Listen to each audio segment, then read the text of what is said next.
गुरु भगवान की शुक्राने हैं। गुरु जी ने एक टॉपिक दिया है। टॉपिक का नाम है अमीरी और अमरता। अमीरी और अमरता। देखिए, एक राजा की कहानी है और पुराने समय की बात है। एक राजा ने एक व्यक्ति को बंदी बना लिया। व्यक्ति बहुत तड़पा, परेशान हुआ। पुरानी पिक्चरों को याद करिए या इन नई पिक्चरों को जिनमें पुराने सीन दिखाते ना।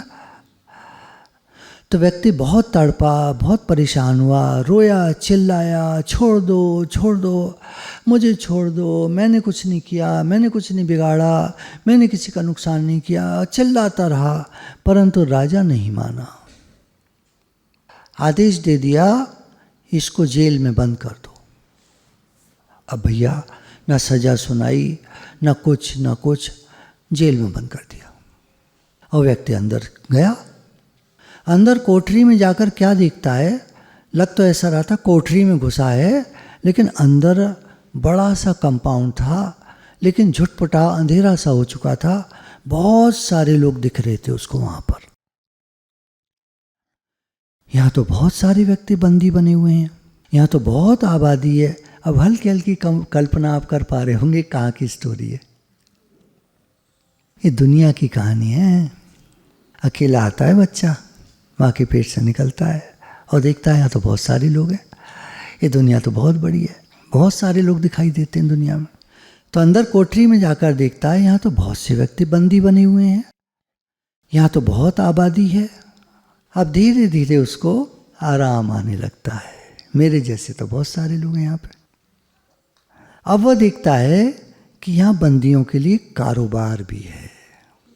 सब कारोबार पर हैं आप, या कुछ नौकरी पर, या जो भी काम धंधा कर रहे, कुछ रिटायर्ड है, कुछ नहीं कर रहे, है ना, लेकिन कुछ ना कुछ कर रहे हैं। घर में काम कर रहे हैं, घर का काम है, बाजार जाना है, कहीं काम के लिए जाना है, कहीं कोई आ जाता है, कोई काम बिजली का बिल है, ये वो तो सब ऑनलाइन हो जाता है। लेकिन फिर भी अब वो देखता है कि यहाँ तो बंदियों के लिए कारोबार भी है। कुछ ना कुछ कारोबार सभी कर रहे हैं, कोई ना कोई काम कर रहे हैं। देखता है कोई ज़्यादा पैसा कमा ले रहा है, कोई कम। किसी का कारोबार अच्छा पैसा दे रहा है, किसी का कम दे रहा है, किसी का ठीक दे रहा है। कर सब रहे हैं, करते सब राजा का ही काम है। मतलब पूरा वो देश राजा का है। तो जो भी कोई कर रहा है कारोबार, वो सोच रहा है मेरा है, पर आफ्टर ऑल सब राजा का है। पहले होता था ना, सारी ज़मीन राजा की होती थी, किसी को ज़मीन नहीं होती थी। अपना घर बना लिया, अपना कारोबार कर लिया, सब कर लिया, ठीक है। अल्टीमेटली सब राजा का है। अगर किसी ने राजा ऐलान कर दे कि सारे के सारे राज्य से निकल जाओ, तो सबको छोड़कर जाना पड़ेगा। सारा कुछ राजा का है। समझ पा रहे ना? तो करते सब राजा का ही काम है। अब घूम फिर कर देखता है कोई आलसी भी है, कमा नहीं पा रहा है, कोई कम काम करता है, थोड़ी देर काम करके थक जाता है, कोई बीमार है, कोई ज़्यादा काम नहीं कर पा रहा, बहुत कम पैसे हैं उसके पास, गरीब है। सब तरह के लोग अब उसको देखने में आते हैं। अब एक सिपाही उसको ऑफर करता है, तुम भी कुछ काम कर लो भाई। कहता हाँ बताओ। ये है, ये खाली पड़ा है। पहले यहाँ एक रहता था बंदी, वो मर गया। ये एक रहता था, वो छूट कर चला गया। तो 2 कारोबार हैं, इनमें से कोई कर लो तुम। हाँ, ये तो बढ़िया लग रहा है। झट से वो कारोबार करने लगा। धीरे धीरे उसको कारोबार में मजा आने लगा। देखिए कहाँ से यात्रा शुरू हुई है। बंदी था, पकड़ के आया था, कोड़े पड़ रहे थे, मार पड़ रही थी, और सजा हो गई। अंदर आया, धीरे धीरे सब भूल गया। और यहाँ दुनिया में आकर, मतलब उस कोठरी में आकर, कारोबार में अब उसको मजा आने लगा और अमीरी की तरफ चल पड़ा, पैसा कमाने लगा। ज़्यादा बारीकी में मत जाना, क्या माल बनता था, कहाँ बिकता था, मार्केट कहाँ था, ज़्यादा कुछ मत सोचना। उतने तक लीजिए जितना दृष्टांत चल रहा है। वो सब अगर आप कहेंगे डिटेल, तो डिटेल तो आप खुद ही बना सकते हैं। राजा सारा खरीद लेता था, राजा दूसरे देश को भेज देता था, सारा एक्सपोर्ट हो जाता था, सारा माल जो है बिकता था, पैसा आता था, है ना। वो कहानी तो फिर बहुत लंबी, उसका कोई मतलब नहीं है। हम तो उतनी कहानी ले रहे हैं जितनी हमारे काम की है। तो अब वो अमीरी की तरफ जाने लगा। अब क्या होता है, उसके मन में एक चाहना उत्पन्न होती है कि सभी बंदियों में मैं सबसे अमीर हो जाऊं। अब आ गई कहानी, ये हम सब की कहानी है। अननोइंगली, देखो आप कहोगे नहीं नहीं ऐसा तो नहीं था, हम तो ये सोचते थे अच्छा पैसा कमा लें, बस ये होता था। अगर आपको मौका दे दिया जाता कि आप फलाना मोहल्ला है, इसके सबसे अमीर आदमी बन जाओ, तो कौन हाथ नहीं उठाएगा बताइए? सारे उठा देंगे। 50 लोग रहते हैं उस मोहल्ले में, आप सबसे अमीर आदमी बन जाओ, मौका मिलता है, कौन नहीं हाथ उठाएगा?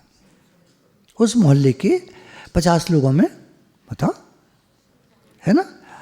अब उसके मन में होने लगा कि मैं बंदियों में ध्यान दीजिएगा, बंदियों में सबसे अमीर हो जाऊं।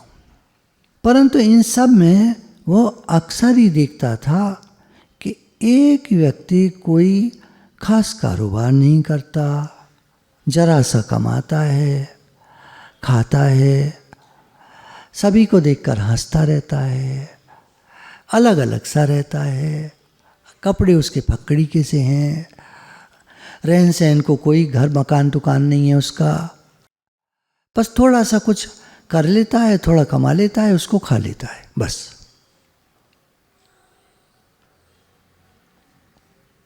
समझ पा रहे हैं? पॉज इसलिए है कि आप सोचें, थोड़ा पॉज मिलता है ना, तो हमारा दिमाग सोचता है ये कहानी कहाँ जा रही है, क्या है, ये व्यक्ति कौन है। समझ पा रहे? कोई फकीर फकीर कौन? जो फिक्र से खाली होते हैं, जितना मिल जाता है खा लेते हैं, जैसा मिल जाता है रह लेते हैं, जैसा मिल जाता है पहन लेते हैं। उनका लक्ष्य भगवान होते हैं। कुछ साल निकलते हैं और एक दिन क्या होता है, एक आवाज आती है, आ जाओ। आम आदमी के कान में पड़ती ही नहीं है आवाज, आम आदमी नहीं सुनता। देखिए, आपकी और मेरी और हमारी बात नहीं हो रही है, प्लीज बात को दिल पर मत लेना। बात को, एक कहानी चल रही है, एक मूवी चल रही है, आप यूं लगा लीजिए। उस मूवी को आप बैठकर देख रहे हैं और विचार कर रहे हैं थोड़ा, है ना। ऐसे लेना, आप अपने ऊपर मत लेना। तो कुछ साल निकलते हैं, एक आवाज आती है, आ जाओ। और वो फकीर आदमी तुरंत जिधर से आवाज आती है उधर चला जाता है। वहाँ एक छोटा दरवाज़ा खुला हुआ था और उसके वो बाहर निकल जाता है। देखा जाता है कोई और आ रहा है क्या, कोई नहीं आ रहा था, वो दरवाज़ा बंद हो जाता है। बाकी सब कारोबार में लगे रहते हैं। अब ये जो आदमी आया है, जिसकी कहानी चल रही है, ये देखता है कि वो अभी तक सबसे अमीर आदमी नहीं बन पाया। बहुत मेहनत कर रहा है, बहुत कारोबार में लगा है, बहुत कोशिश कर रहा है, काफ़ी पैसा कमा लिया है, काफ़ी बैंक बैलेंस हो गया है, काफ़ी कैश घर में भी रखा है, सब तरह से वो देख रहा है, लेकिन सबसे अमीर आदमी वो नहीं बन पाया। बल्कि अमीरों में गिनती करें तो अभी वो कहीं पर भी नहीं है। 5 साल और बीत जाते हैं और फिर एक दिन आवाज़ आती है, आ जाओ। परंतु कोई उस आवाज़ को नहीं सुन पाता। तो कुछ साल निकलते हैं और फिर आवाज़ आती है, आ जाओ।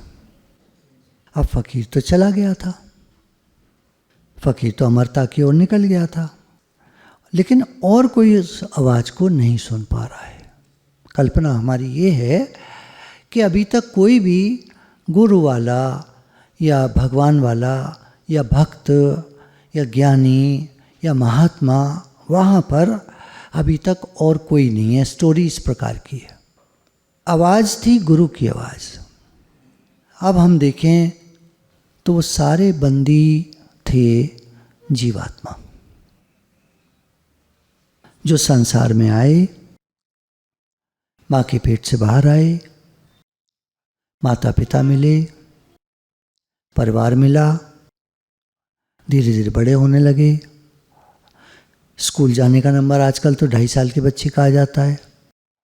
किताब कॉपी पकड़ा दी जाती है, खेलता कूदता है वहाँ, सोशलाइजिंग सीखता है, बच्चों में मेल सीखता है, और बड़ा होता जाता है, किताब कॉपी बढ़ती चली जाती हैं, पढ़ाई बढ़ती चली जाती है, धीरे धीरे सब्जेक्ट चुनता है, 10th में आ जाता है, 12th में आता है, बोर्ड्स के एग्ज़ाम क्लियर करके फिर कॉलेज में, यूनिवर्सिटी में, जैसे भी जहाँ जहाँ जो कोई प्रोफेशनल कोर्स करता कराता पास होकर किसी जॉब में, कोई व्यापार में, बिजनेस में, कुछ भी करने में लोग लग जाते हैं।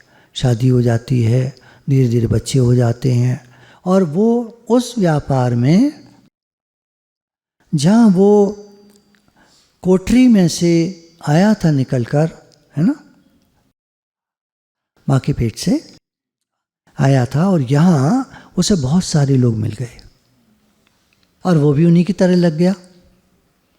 तो सभी बंदी थे, जीवात्मा बंदी है कर्म अनुसार, है ना। हम कर्म के बंधन में फंसे हुए हैं।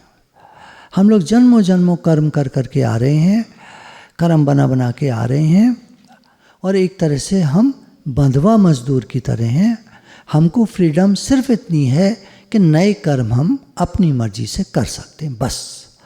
और क्या मिलेगा, कितना मिलेगा, कैसा कारोबार चलेगा। देखिए, कई सारे लोग ने पीछे के टाइम में एंटरप्रेन्योरशिप जो कहते हैं, तो बहुत सारे लोग तरह तरह की कोर्सेज ज्वाइन करते हैं, सब करते हैं, लगे हैं दुनिया में, करने में लगे हैं, पर हैं हम सब बंधवा मजदूर की तरह। रिज़ल्ट सबको अलग अलग मिलते हैं। पीछे के टाइम में बहुत सारे लोगों ने आईटी इंडस्ट्री ज्वाइन की, इंटरनेट की बहुत सारी चीज़ें ज्वाइन करी, बहुत सारे नए बिजनेस एंटरप्रेन्योरशिप शुरू हुए, बहुत सारी फंडिंग हुई, विदेश से बहुत पैसा आया। बहुत सारे लोगों को तो ये बात मालूम ही नहीं होगी कि लाखों के हिसाब से नए कारोबार शुरू हुए थे, लेकिन उनमें सक्सेस केवल 5% कारोबार को मिली। 95% कारोबार ठप हो गए, और जिन्होंने पैसा लगाया था उनके सब के पैसे डूब गए। ये भारत की नहीं, पूरे दुनिया की कहानी है। पीछे के 10 साल की कहानी आपको सुना रहा हूँ। आज उनमें से बहुत कम लोग करोड़पति अरबपति के हिसाब से हैं, और बाकी सब लोग कहीं भी नहीं हैं। छोटे छोटे काम लेके बैठे हुए हैं, काम मिलता ही नहीं है। कितना सारा बच्चा जो कंप्यूटर कोर्स कर रहा था, आज मैं नए बच्चों से मिलता हूँ, आप क्या चूज़ कर रहे हो? हम इंजीनियरिंग के लिए कंपटीशन में बैठ रहे हैं। ये इंजीनियरिंग कहाँ से आ गई आज के समय में? आज तो कंप्यूटर का ज़माना है। पीछे के 10 सालों में आप सुनते आ रहे होंगे, बच्चा हमारा कंप्यूटर साइंस में सिलेक्शन हो गया है। क्या मतलब उनका वो होता था, एक शो ऑफ। 25-25 लाख डोनेशन में कंप्यूटर साइंस में एडमिशन होता था, जो प्राइवेट सेक्टर था। जिनका नंबर आ गया, लिस्ट में नाम आ गया, वो तो निकल गए, और जो बड़ा भारी सारा क्राउड रह गया, वो लाखों रुपया दे दे करके एडमिशन लेता था, और आज वो बेचारे मारे मारे फिर रहे हैं, नौकरियां छूट रही हैं। पीछे का टाइम जो गया है, बहुत रुपया जो है बच्चों की पढ़ाई पर खर्च किया गया है, बहुत रुपया। माँ बाप ने अपनी बड़ी बड़ी रकम लगा दी है, घर बिक गए हैं बहुतों के। तो क्या है ना, हमारे सुनने में मीडिया क्या करता है ना, बाढ़ आ गई तो लैंडस्लाइड दिखा देगा, इतने बह गए, इतना बह गया। जो रोज़मर्रा की लोगों की प्रॉब्लम है वो नहीं दिखाते कभी। जैसे आप देखते थे बोर्ड बड़ा सा लगा हुआ, फलाना IMT कॉलेज फलाना, उसमें MBA, आपका CA, या आपका जो ये CS या BCA, MCA या कंप्यूटर साइंसेस की, वो सब सारा कुछ उनमें दिया होता था, डोनेशंस में लाखों रुपए, और प्लेसमेंट 100% लिखा रहता था, बड़ा बड़ा। इंटरव्यूज़ होते थे बाकायदा, बोर्ड बैठता था, वो सब फेक होता था। लेटर मिल जाता था, इंटरव्यू लेटर, पूरा ड्यूज क्लियर हो गए, सारा पैसा उन्होंने ले लिया। तब उन्होंने अपॉइंटमेंट लेटर पकड़ा दिया। दिल्ली पहुंचा बच्चा, ढूंढ रहा है फलाना नंबर, फलाना महल, मतलब वो 16A पटेल नगर। अब वो ढूंढ रहा है 16A पटेल नगर कहाँ है, वहाँ है ही नहीं। तो फ़कीर तो निकल गया और बाकी सब फंस गए, लगे हुए हैं। तो ये भी लगा रहा, जो हमारा जो हीरो कहेंगे, क्या कहेंगे, जो भी कहेंगे, जो हमारी स्टोरी का कैरेक्टर है, मेन कैरेक्टर जो है, तो वो लगा रहा सबसे अमीर आदमी बनने में। गुरु की आवाज़ सुनते नहीं, अमरता की ओर जाते नहीं, अनेक जन्म जन्म बंदी बने रहते हैं। अब यहाँ गुरुजी ने एक प्रश्न करा, पूछना सभी से, सबसे अमीर आदमी कोई क्यों नहीं बन पाता? उस राजा के देश में जैसे उसने चाहा मैं सबसे अमीर आदमी बन जाऊं, और भी लोग चाह रहे थे, लेकिन कोई भी सबसे अमीर आदमी नहीं बन पाया। क्यों? उस राजा के देश में इन लोगों में सबसे अमीर आदमी कोई नहीं बन पाया, क्यों? वेरी सिंपल, राजा सबसे अमीर था, उससे अमीर कैसे बन जाएगा कोई? राजा था वहां का तो सबसे अमीर। भाई आप एक टर्म यूज कर रहे हो सबसे अमीर, और सबसे अमीर राजा है, तो आप कैसे बन जाओगे सबसे अमीर? मतलब उन बंदियों की बात कर रहा हूं मैं, उनसे कह रहा हूं जो बनना चाह रहे थे वहां सबसे अमीर आदमी, कैसे बन जाओगे भाई? राजा है वहां का सबसे अमीर आदमी। तो हम तो सिर्फ अपने मन को ये समझाना चाह रहे हैं कि भैया तो जो ये अमीरी चाहता है ना, ये कुछ है नहीं, हवा ही हवा है, अमीर तुम बन नहीं पाओगे। अच्छा वैसे भी जैसे स्वामी राम सुखदास जी कहते हैं कि लोग चाहते हैं हम सबसे पैसे वाले बन जाएं, लेकिन जब वो देखते हैं दुनिया में तो उनसे ऊपर अमीर आदमी पड़ा है, उससे ऊपर और पड़ा है, उससे ऊपर। अब देखो अमेरिका में नंबर 1 पे रिचेस्ट कौन है? पीछे के 10 सालों में आपने देखा क्या तमाशा चल रहा है? सारे टाइम लोग बदलते रहते हैं, 2-3 साल कोई रहा, फिर कोई आ गया, फिर कोई। इस समय कौन है मुझे नहीं मालूम। पहले तो हम एक नाम ले लिया करते थे 3 साल तक, बिल गेट्स। अभी तो कहाँ गया नहीं मालूम, अभी और आ गए। तो गुरु की आवाज़ सुन लें तो अमरता की ओर जाते हैं, वरना जन्मों जन्मों बंदी बने रहते हैं। सबसे अमीर कोई नहीं बन पाता, क्योंकि राजा के राज में राजा ही सबसे अमीर है, और वैसा कोई हो नहीं सकता। हम सब भगवान के राज्य में हैं, और भगवान यहाँ सबसे अमीर है। तो इस दुनिया में कोई कितनी भी कोशिश कर ले, सबसे अमीर हो ही नहीं सकता। परंतु जो गुरु की आवाज़ पे बाहर निकला फकीर, वो ज़रूर राजा के समान अमीर हो सकता है। कहते ना फकीर को भगवान का दर्जा लोग देते ना, भगवान है तो गुरु को कहते ना गुरु भगवान। तो सम दर्जे पर अगर कोई बैठ सकता है तो संत कहिए, गुरु कहिए, फकीर कहिए, कुछ भी कहिए उनका नाम, तो वो भगवान के साथ मिलकर एक हो जाते हैं, भगवान जैसे हो जाते हैं, भगवान के लेवल पर आ जाते हैं। तो अमरता की ओर जाने वाला ही सबसे अमीर हो सकता है, अर्थात भगवान के साथ। अभी हमारे ज़्यादा पल्ले नहीं पड़ेगी बात, क्योंकि उतना पैसे वाला हमने कभी देखा नहीं है और देखेंगे भी नहीं, क्योंकि अमरता जो है और अमीरी है, ये फ़र्क है, ये डिफरेंट है, ये दिखती नहीं है। वो अपने में फील करते हैं शाहों का शाह, बादशाह नहीं कहते गुरु नानक बादशाह, गुरु को कहते हैं बादशाह। वो अपने में फील करते हैं। गुरु नानक देव जी के पास क्या था, बेचारे बाहर से देखो तो साधारण थे, पैसा तो रखते नहीं थे। एक बार लेना जी ने कुछ सिक्के रख लिए, वो भी फेंकवा दिए उन्होंने, फेंक दे, रात में चलना है तो, नहीं तो डरेगा, डर लगेगा रात में अकेले, पैसे फेंक दे। अब चलें, अब चलो, अब क्या है, अब कुछ है ही ना, अब कोई है ही नहीं पास में, तो अब तो कहीं भी तो वो दुनिया के सबसे अमीर कहलाए। बादशाही उनके कदम चूमती थी, बड़े बड़े बादशाह उनके आगे झुकते थे, उनके कदम चूमते थे। तो सब बंदियों में जो गुरु की आवाज़ सुन लेता है वो ऊपर उठ जाता है, और जो अमीरी की ओर जाते हैं उन्हें अमीरी तो नहीं मिल पाती, अमरता भी रह जाती है। आखिर में एक दिन अमीरी तो रह नहीं पाती, अमरता भी चली जाती है, सब कुछ चला जाता है, आदमी खाली हाथ रह जाता है। जो अमरता की ओर गुरु के साथ जाता है उसे गुरु बना देते हैं शहंशाह।